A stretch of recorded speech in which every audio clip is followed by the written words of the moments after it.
Hello friends, ఈ video వచ్చి KFC చేయడం. కేఎఫ్సికి వాడాల్సిన పౌడరు మనకు అందుబాటులో అయితే మా రైల్వే కోడూరులో లేదు.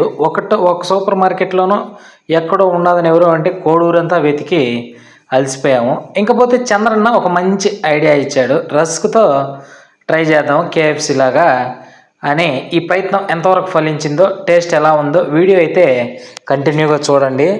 బ్యాచ్ అంతా మంచి వర్షంలో ఈవినింగ్ టైం వచ్చినాము. వంట పూర్తయ్యే కొద్దికి అది నైట్ అయిపోయింది.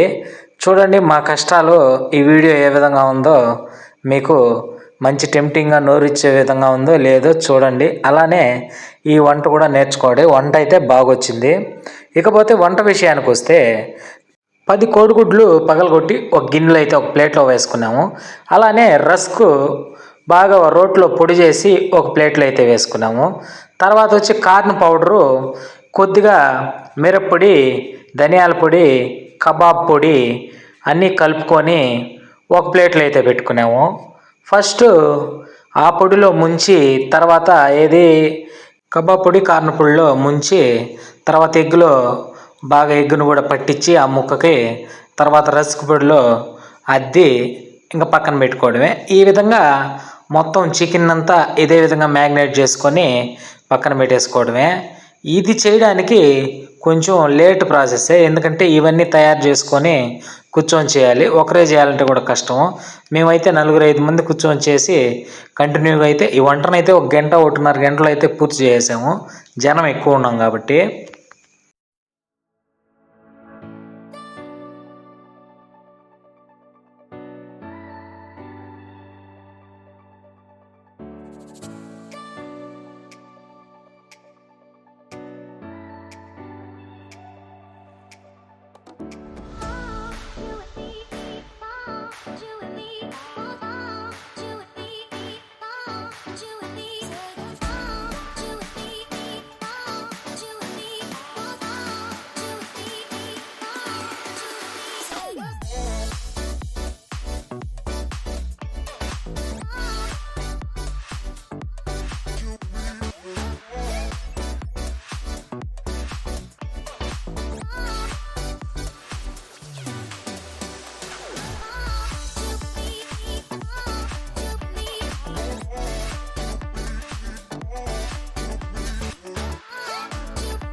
ఒక పక్క చిన్న గ్యాస్ స్టవ్ ఉంది కదా మనకు, దాని మీద అయితే ఆయిల్ వేసి పాత్ర పెట్టాము.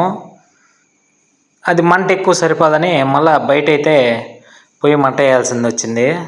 రామన్న నేను సుబ్బారెడ్డి అన్న, చంద్రన్న, సహదేవ, మత్స్యనాయన, శివ అందరం దాదాపు ఒక 8 మంది ఈ వంటలో అయితే పాల్గొని హ్యాపీగా మా బ్యాచ్ అంతా కడుపు నిండా హ్యాపీగా ఈ కేఎఫ్సి స్టైల్ చికెన్ అయితే తిన్నాము.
ఒక పక్క వర్షము, అసలే చలికాలం, కూల్ వెదరు. ఇంకొక పక్క పొయ్యి మీద వంట, ఆ సెగకి ఆయిల్ వేసి ఈ ముక్కలు రోస్ట్ చేస్తుంటే ఎంతో ఆసక్తిగా ఆకలితో అయితే ఎదురు చూస్తున్నాము. నాన్ వెజ్ ఆకలితో, ఈ చికెన్ ఆకలితో. అయ్యో బయట రావడం ఒక పట్టు పట్టేయాలని పెద్ద పెద్ద ముక్కలు హ్యాపీగా అనిపిస్తుంది చూస్తుంటే కూడా. ఇంకా ఈ బయట రావడం తినేయాలి, ఒక పట్టు పట్టాలని అందరం అయితే రెడీగా కూర్చోన్నాము యుద్ధానికి. ఇకపోతే ఎన్నో వీడియోలో చెప్పిందే, గ్యాస్ మీద చేసే వంటల కన్నా పొయ్యి మీద చేసే వంటలు చాలా టేస్ట్ ఉంటాయి, చాలా బాగుంటుంది. ఇది వాతావరణ పరిస్థితి, వర్షం పడుతుంది, ఒక పక్క చల్లగా ఉంది. ఇంకపోతే రామన్న ఫస్ట్ అయితే టేస్ట్ చూశాడు, సూపర్గా ఉన్నదంట, బాగా వచ్చింది నీట్గా కూడా. అందరం చంద్రన్న అయితే వేడివేడిగానే లాగిచ్చేసాడు ఫస్ట్. పాపం బాగా కష్టపడ్డాడు చంద్రన్న. ఆయన డైరెక్షన్లోనే కొన్ని వీడియోలు అయితే మాకు రెడీ అవుతున్నాయి. మంచి మంచి వంటలు చెప్తున్నాడు. పోతే సహదేవ కూడా టేస్ట్ చేశాడు, కొద్దిగా బాగుంటుందని కొంచెం రోస్ట్ చేసుకున్నాము. ఇంకా మనం మన స్టైల్ అయితే తినేసి ఇంకైతే వీడియో రివ్యూ అయితే చెప్తున్నాము. ఓకే ఫ్రెండ్స్, ఇలాంటి వీడియోస్తో అయితే ఎప్పుడు మేము ముందుకు వస్తుంటాను. మంచి మంచి కుకింగ్ వీడియోస్తో కూడా మేము ముందుకు వస్తుంటాను. మంచి మంచి ట్రావెల్, వ్లాగింగ్ అన్నీ మీకు మంచి వీడియోస్తో మేము ముందుకు వస్తాను. మీరు ఖచ్చితంగా వీడియో నచ్చితే మటుకు లైక్ చేయండి. బాయ్.